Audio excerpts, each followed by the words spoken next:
Hello, David McMillan here, retired smuggler and former troublemaker, and confined to making tiny trouble on YouTube these days and some scribblings that no one reads. Nonetheless, I've noticed something about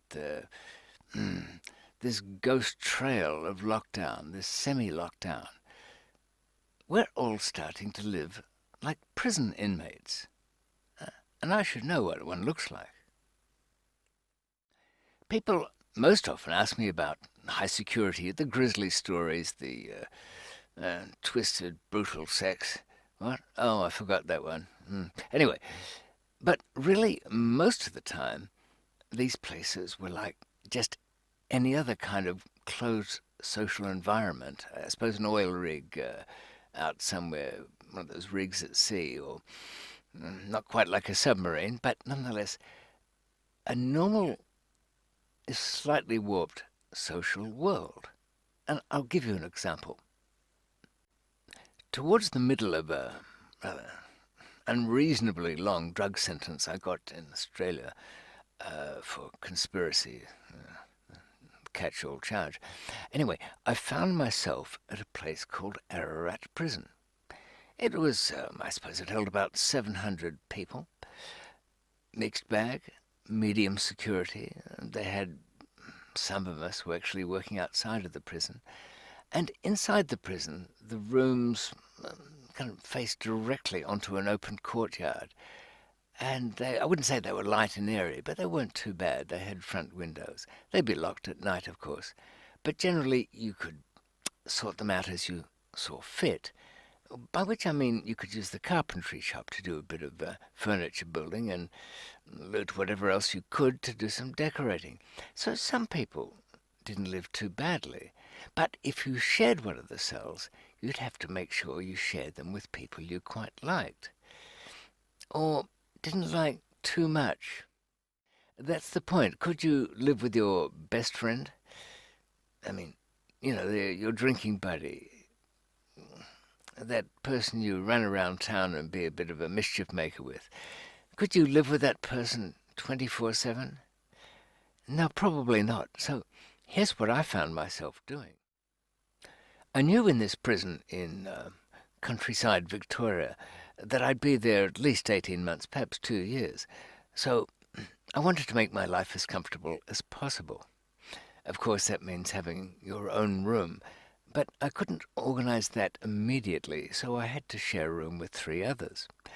Now, what kind of people? All buddies together? No, no, no, what? Talking into the middle of the night when you'd rather sleep?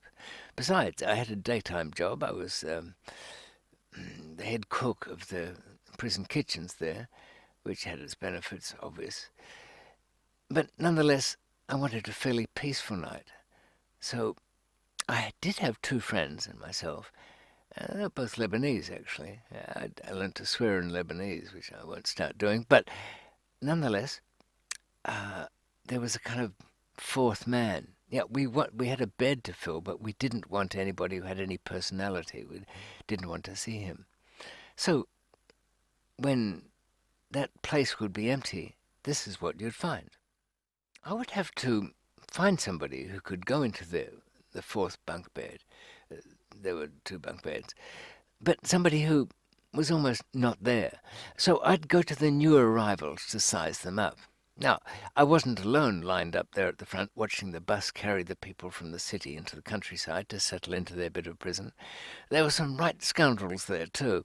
They'd be lined up seeing if they could find somebody that had come in that they could fleece. You know what they'd look for? Middle class or well-to-do prisoners, first time in, who could be persuaded that their prison sentence was highly unjust, and if only they'd had the right lawyer, and by the way, I know just the right lawyer.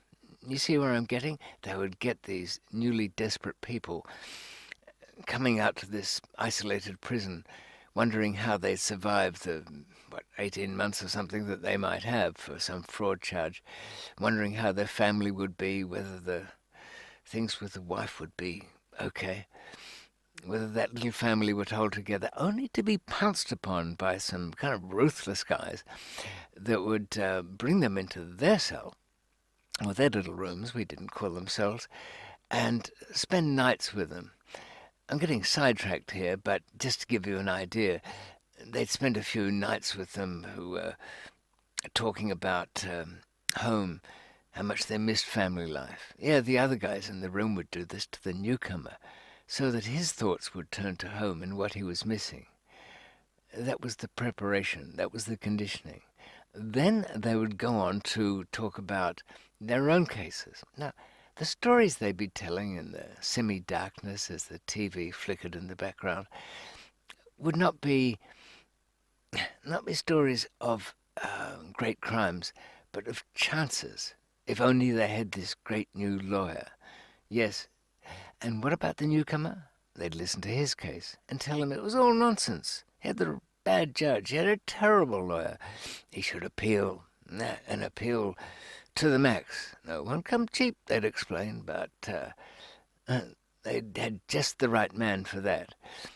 Yes, of course, they would find the newcomer, the well-to-do middle-classer, an expensive $20,000, $30,000, $50,000 lawyer, and he would do their appeal for them.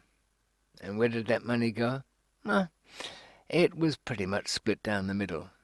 Say, out of 50,000, 25,000 would go to the guys in the cell, and 25,000 to the lawyer who was doing the appeal. The appeal? That went nowhere, of course. You know what's really cruel about that one? I remember Alex used to do a real number on these new arrivals, especially the ones who'd been identified as deeply in love with their wives from whom they were separated. Alex would say, "Oh, my wife, I thought she'd be okay when I was inside here, but I was in here for just a few weeks and she was seeing another man. Oh, women, terrible. Oh, they're all such. Oh, not your wife, of course." They'd be at pains to point out to the newcomer, "Not your wife. I already know. Look at the photographs. Oh, charming woman. She would never play behind your back. My wife, first chance she got, she was with such and such." So this would really push this guy into wanting to do his appeal. But I wasn't down there at the front line watching the bus full of hopefuls come in.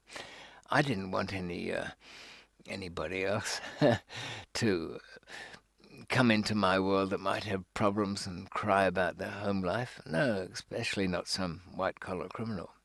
Give me a quiet murderer any day. I was after somebody pliable. I would look at the young men who'd come off the bus. I'd find somebody, the guy who came off with big television, stereo, all sorts of stuff from a long sentence? No, I didn't want any part of him. I was rather taken by some rather lonely-looking and fearful young man with nothing more than a transparent plastic bag with a few items in it. Not too many letters, although if he writes home a lot, wouldn't matter until we turned the lights off. No. So I would take such a lost sheep aside and say to him thusly, "Kid, you're in luck. You can come and stay in our cell. Who am I? I'm David. I provide food. Now, what you will get will be a comfortable bed. You'll be fed every night. But here's the thing. You are to have no friends, and if you have any, you will see them outside of our little room, not in our cell. You don't bring any friends in, and you're better off, frankly, if you don't make any. You're welcome to do that. Now, in reward for your compliance on all of this, in reward for doing exactly what you're told, you will get your weekend drugs. Now, you will take, what was in fashion back then? Rohypnol. Yeah, well, you'd think it'd put people to sleep, and it should, but instead they danced around and for some reason wanted to talk to the guards when they were stoned off their nut. The guards always knew they had a skin full of roies when some prisoner would zigzag over to them and start saying, You and I are but the same. Oh, all of that. Like some drunk at a party. Anyway, I would tell this young newbie that would get his weekend drugs, take them inside the cell, and then go to sleep, not make any noise. So, good food, weekend drugs, conditions, no life, no speaking or getting involved. Toilet, no.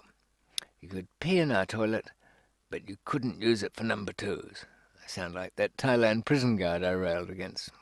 Of course, we told him he couldn't take a poo in a pristine toilet, but in fact, if he was caught short, we'd probably see our way clear, providing we made lots of fun of him during the course of that. So that was one of the things that made life bearable. Now, does any of this sound familiar? Have you been looking for flatmates for your lockdown era? Have you chosen somebody who's like your best friend and now in the flat share arrangement you regret it? Yeah, I bet you have.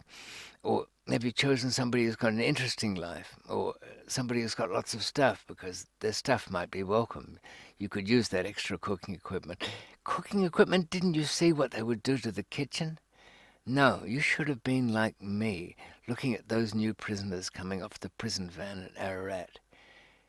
You just want somebody who can stay in his little corner and never be thought of again. I might give some more prison rules that'll help with the Covid-19 era. A lot of them will be helpful, I'm sure. Enough for now. Good night.